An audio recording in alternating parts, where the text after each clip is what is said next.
Hello and welcome to this review of my AT&T 56K keyboard. It's a relative of this other 56K keyboard which I reviewed a while ago, which had one of the coolest and most unique switch designs I've ever seen, magnetic separation switches. I've done a full review on that already, you really should check it out if you haven't yet. This 56K uses buckling springs instead, yes, the type of switches IBM love to use. Now, although there are other buckling spring designs such as Sincans and Brothers, and some designs that evolved from them such as Alps buckling springs, these AT&T ones are remarkably similar to IBM's original design, specifically the Model M's membrane-based variety. They are so close, in fact, that I'm not sure who actually made these keyboards. It could be that AT&T made them themselves, that they contracted IBM to do so for them, or that they had a third party make them. IBM was known to make buckling spring keyboards for other companies, but they were all based on the Model M platform, just with different keycaps to suit each customer's needs, while this one clearly uses a completely different chassis, case, etc. We'll be comparing many things throughout the video, mainly to build a case for whether or not it was actually made by IBM, which is going to be very hard, and unless someone who actually made these keyboards comes forward to clarify, might become impossible when the first-hand knowledge of the process is lost. The keyboard is similar in looks and identical in layout to the IBM M122 terminal keyboard, but again, they're quite different. IBM made two such designs, the Battleship looking virtually indistinguishable from its older Model F predecessor, at least from the top, and a slightly smaller and lighter design I call the Battlecruiser to distinguish it from its bigger older brother. Neither the case nor the chassis is the same as either of them though, and it falls right in between the two in terms of weight, being around 2.6 kilos, while the Battlecruiser is about 2.3 and the Battleship 2.8. You'll note that all three of these are quite humongous, and the trio is taking up basically my entire desk right now. Although the physical layout, i.e. the positioning of the buttons, is the same as the M122, the logical layout, which is what the keys actually do, is slightly different. It's AT&T's own layout, identical to that of the 56K with magnetic separation switches that I showed earlier. Quirks of this layout are that the Control and Alt keys are on the same button, it has two tab buttons and a back tab, and bizarrely, a single unit spacebar located on a numpad. Hey man, who knows, maybe it works like a tit. It uses the old terminal icons for overtype, nowadays called insert, and rub out, nowadays called wank, too. The back reveals a 2- or 3-way cable gutter, depending on how you look at it, which IBM never used on any model of M to my knowledge, and it's got AT&T's eccentric design of flip-out feet, or rather push-out stalks. See? It's multi-adjustable too, with 3 different positions. Fucking weird. The back also shows a bank of 8 dip switches, although I don't know what they do, and it uses screws rather than a 5.5mm nuts that IBM used to keep the case together. And finally, a really rather long coiled cable with a 6P 6C connector on both ends, so it's actually detachable. IBM used detachable cables on the Model M as well, but they used an SDL plug keyboard side and an AT or PS2 one on the other end, although they did also use terminal jacks like this. It was made in the USA apparently, but there's no manufacture date sticker on the keyboard like there is with the Model M. A time wheel on the inside suggests it was made in the year 0, but based off of the serial number starting with 90, and the fact that the year 0 doesn't exist in the Gregorian calendar, I'm gonna guess that it was made in 1990. Just kidding, there is also another timestamp inside the case.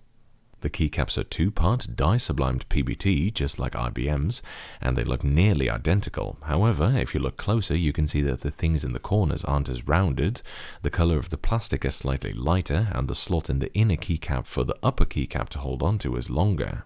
This may sound like a detail, but I've looked at every 2-part keycap keyboard I own, from my black badge one to a late Lexmark blue badge one, and it would appear that there are 2 designs, the UK one with the rounded corners, and the US one with nothing in the corners at all, and where there's a small touch point between the inner and outer rings here.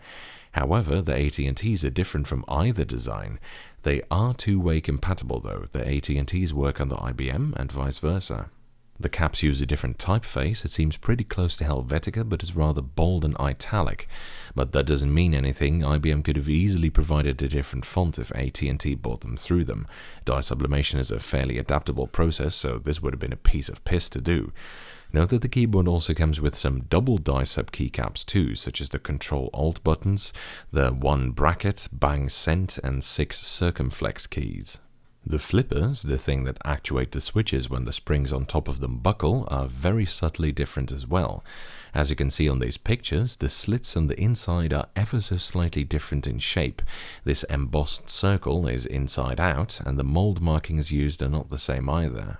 The keyboard uses a black barrel plate, just like a Model M, and the barrels appear to be the same shape.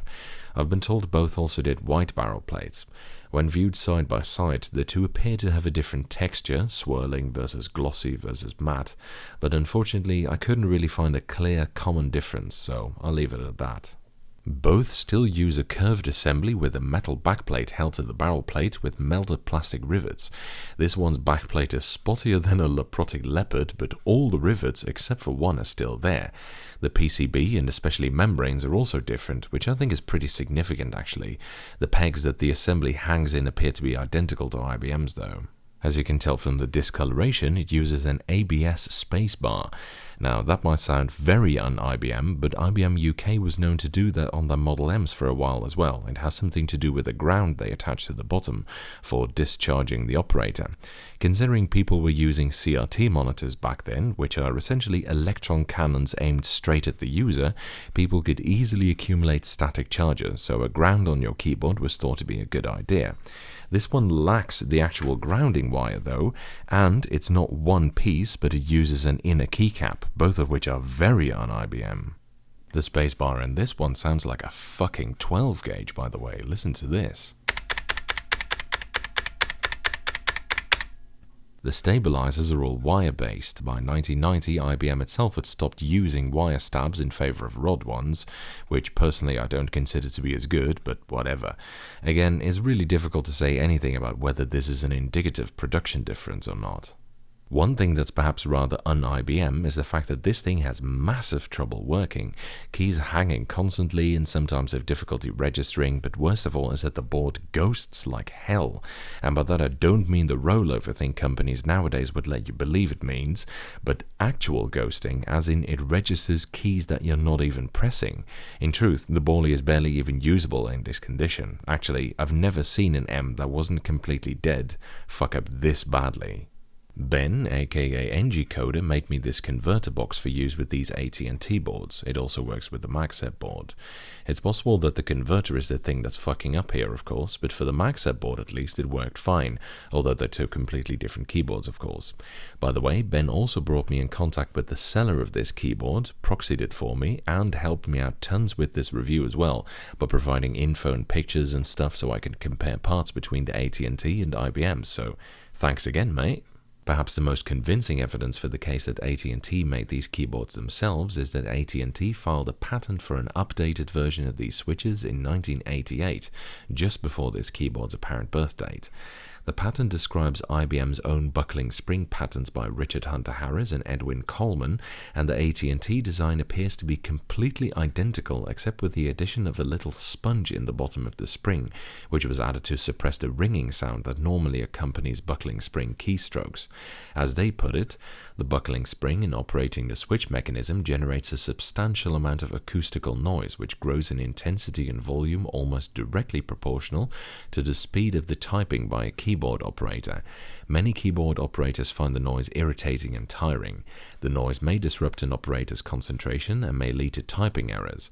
The present invention is an improvement of the key switch mechanism of the aforesaid Harris and Coleman patents, in that the acoustical ringing noise generated by the buckling spring is dampened to a point so as not to interfere and disrupt the keyboard operator's concentration. Interestingly, neither my nor any of Ben's AT&T boards actually include this dampening foam, so maybe they figured it was too much hassle to genuinely manufacture. But regardless, under the protection of this patent, they would have been able to produce these key switches without needing a license from IBM, even though the key switches are clearly so similar. Nonetheless, despite the absence of the dampening foam, the AT&T sounds different from the IBM, although this is mainly due to the differences in the case, I'd say, as the other parts are so subtly different that I reckon there's no way they could be acoustically significant. Here's a demo of the two compared.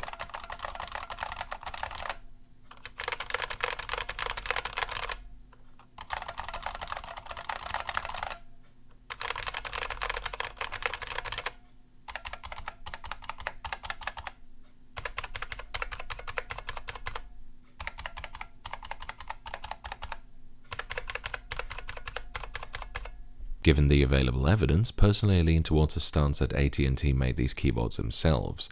The differences in parts are sometimes tiny, arguably insignificant in some cases, but there's so many of them that I find it unlikely that IBM, who are otherwise relatively strict with part variations, would slightly change so many things for no apparent reason, and the presence of a patent recently filed before the keyboard indicates that AT&T at least had an interest in these switches themselves.